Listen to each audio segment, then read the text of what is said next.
Good morning, guys, and welcome back to the channel. So we're kind of gonna go in a little different direction here. I got a part that I've been waiting for and I've been mentioning to you guys forever, right? I placed this order almost 2 months ago and it finally got here yesterday. So I know the video was supposed to be around putting on the RV6 suspension. Nah, we are putting on the Eventuri turbo inlet pipe. So this thing looks slick, and I'm gonna put it down so you guys can see it.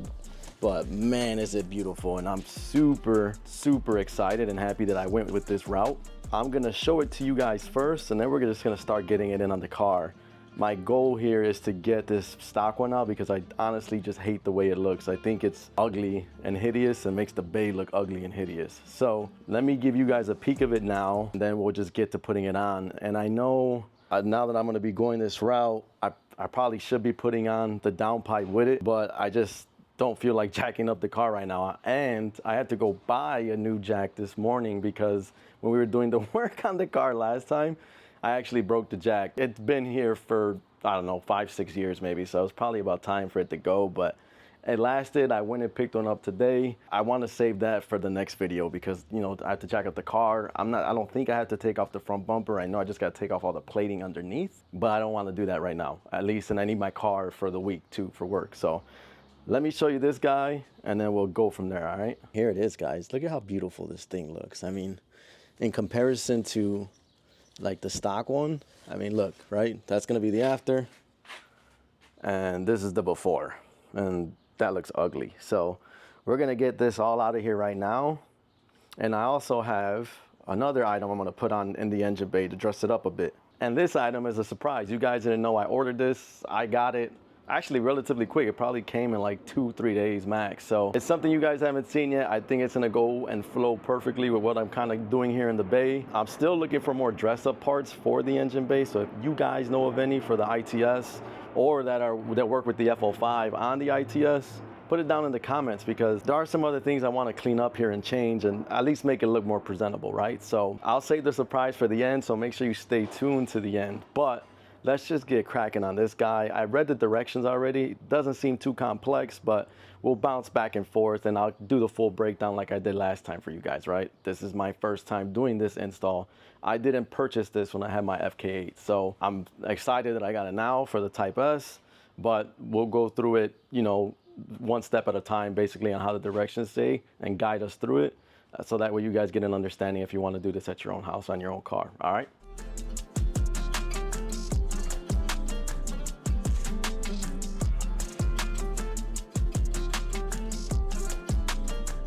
All right, so the first thing it requested was that we remove this coupler, right? So that's what I did. I got it to the point where it's completely off. It actually told me to take off that breather module again. So I got it off very carefully because I didn't want to lose a screw now with the bumper on. So I got that all disconnected. And now it wants me to remove the 4 M6 screws from the inlet tube. I don't even see where that's at. See, the problem here is it's showing me a turbo inlet pipe on an FK8, and that's not fun. So I guess I'll have to make do with what we got. But I see these guys right here, so I'm gonna take those 2 10s off and see if that gets us anywhere.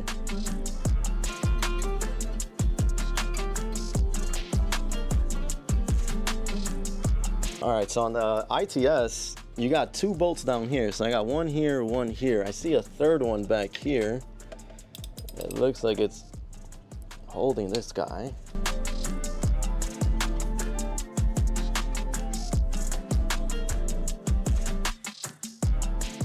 All right, next step is to get this wire harness out of here. Just like the intake, this wire harness needs to come off, and Eventuri provided another cover over here so we can wrap the wire back. So I'm gonna get this out. It says there's 2 bolts. I see one up here, which I can take out right now. Spacing is a little tight, but that's okay. I got this bolt broken loose already, so now I just gotta get it out little by little because, man, is this in a tight spot. I seriously hope that nothing else needs to go in here because this bolt is beyond difficult. Okay, apparently there is, on this next step, I got 3 plugs here. One is by the wastegate. I'm trying to see it. Like, this feels like a plug, but then I'm not sure. Oh, right by the belt. Oh, you gotta be kidding me. Dude, how do people get this out? I see it. It's all the way down here. This is just a dumb design. The same thing that we did on the intake is what we're gonna do here now. So I finally got that thing out, and it was not fun. But we got to take out the wiring harness from this bracket, you know, that comes. This same black bracket looks just like the other guy. So I'm going to get this thing released now. And then we got to cover it with the provided Eventuri harness cover. So let's get this going.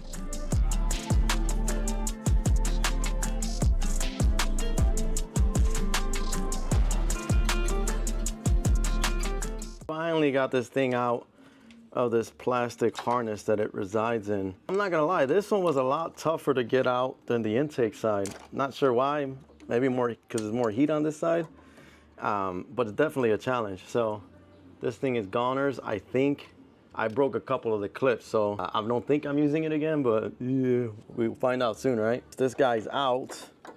Just gotta make sure the right order, right, on the harness side, but we should be good. I'm gonna be using a lot of electrical tape here just to protect this. Definitely we're gonna get that guy on now.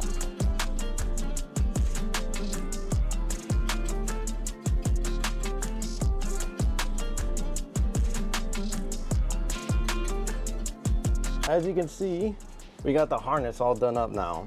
Shout out to Eventuri. They actually provide you with enough of this wire cover to do all the little like branches of the wiring on their own, which is nice. So I was able to fully cover everything. Now I'm just gonna put a ridiculous amount of electrical tape on it so none of this is exposed, and then obviously nothing happens to it, right? So let's get this on here now so that way we can get to taking off the turbo inlet pipe, which is the next step actually.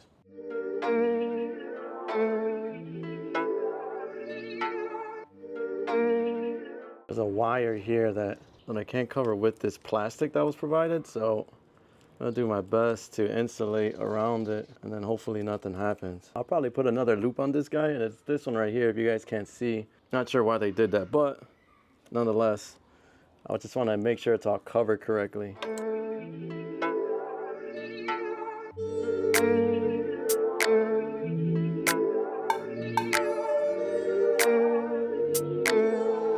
The next step on the instructions say that to remove 2 12mm bolts that are on the turbo tube itself, I'm gonna need an extension because this is, once again, we get into the horrendous pipe situation. They do not put these bolts in easy places, ladies and gentlemen.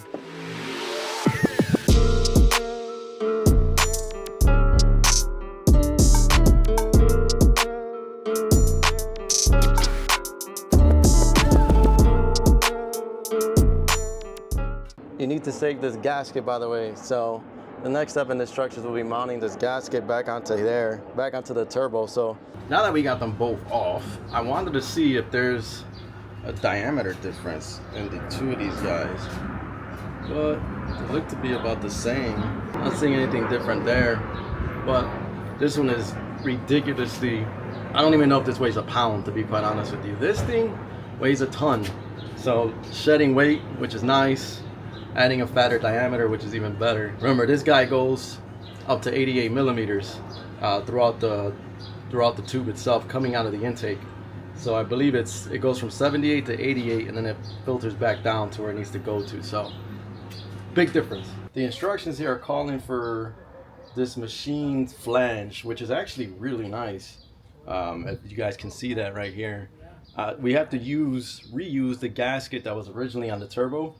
And per the instructions, it says you just simply have to put it over on the face of the front, and it should just overlap and kind of reside right there. Make sure the bolt or the holes are kind of in line, but this is actually a really nice piece. All provided by Eventuri too as part of their kit, which is pretty cool. I don't know if you guys can see it. I don't know if you guys are going to be able to see it on the camera, but there's like a divot here and a ring. So the flange has to go specifically on one side, and then the turbo inlet pipe has to go on another. So I figured it out. So there's a tapered side and a non-tapered side. The non-tapered side is all flat, right? The tapered side has this divot right here, and you'll feel it on the inside where it kind of like it slants down like 45 degrees.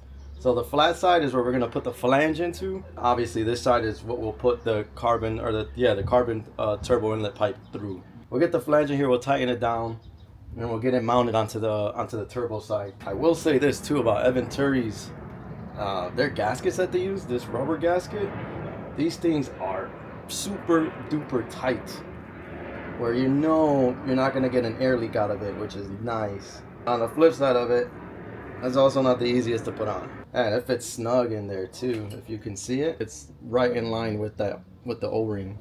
That's it built into the gasket. So pretty cool. Once you get this on, I want you to secure it by tightening it, and then we're actually gonna mount it. So it does go mounted after this. All right, we got the flange onto the gasket or the coupler.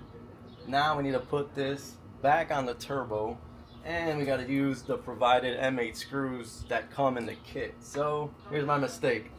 When I tightened it down, you see how this is kind of overlapping on where the bolt needs to go. So I'm gonna have to loosen it, maneuver it so it's not in my way, and then we can get the screw in. Let me do that real quick.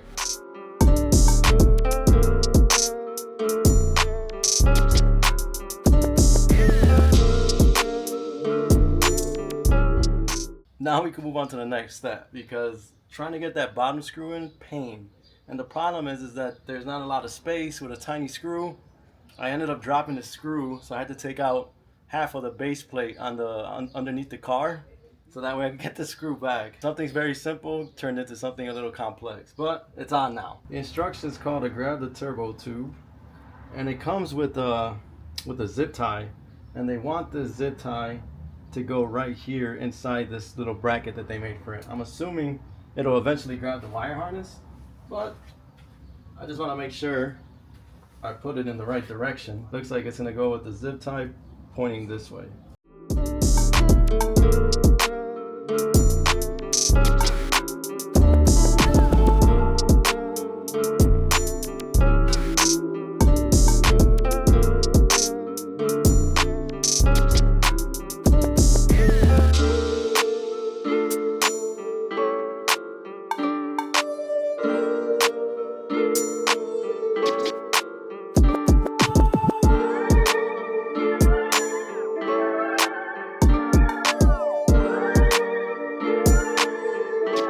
So off camera, just to give you a little update, I finessed the tube inside its location. Now, when I do go to change the downpipe, I am going to have to take it out again, but that's all right. It's actually not that difficult. It was just harder to seat into the coupler on the turbo side, and I'll explain why. You'll see it in a sec too. I have to get these last two bolts in. I already connected all 3 wires I had taken out, and then that's it. This guy's good to go. So let's just tighten everything up and we'll get this wrapped up.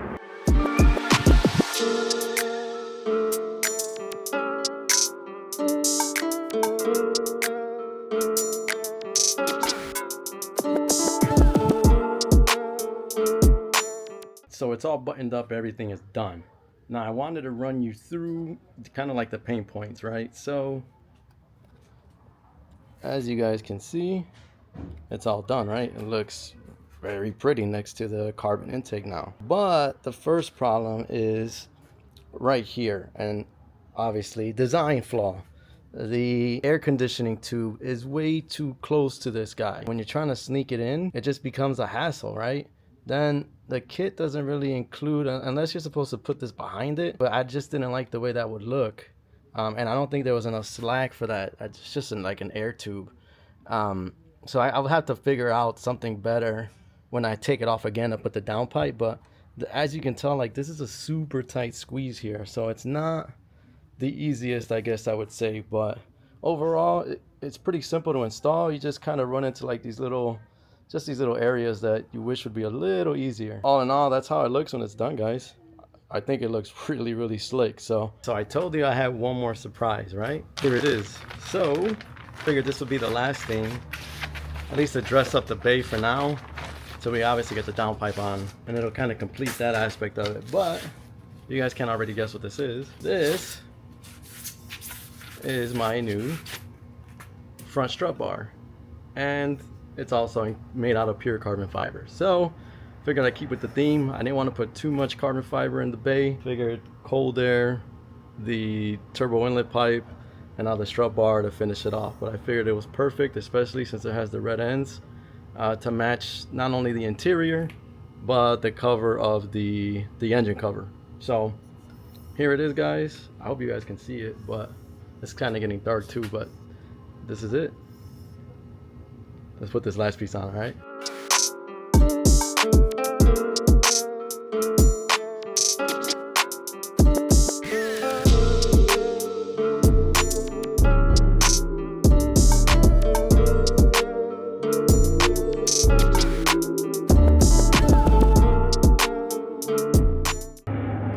Alright guys, so that's done, and this is the Serimoto Ultra Carbon Fiber strut bar, if I'm not mistaken. It's like the full name, but it's all completed now. A little more sturdy, right, when we drive, but here it's all done and in its glory. I'll get a better shot tomorrow morning, obviously with the sun out, and I gotta clean my bay. It looks dirty, but that's everything for today, right? That's going to conclude today's episode, guys, right? I think we got a pretty decent amount done. Obviously, we got the Eventuri turbo inlet pipe in. We did the front strut bar, which is a surprise for me to you guys. I hope you like it.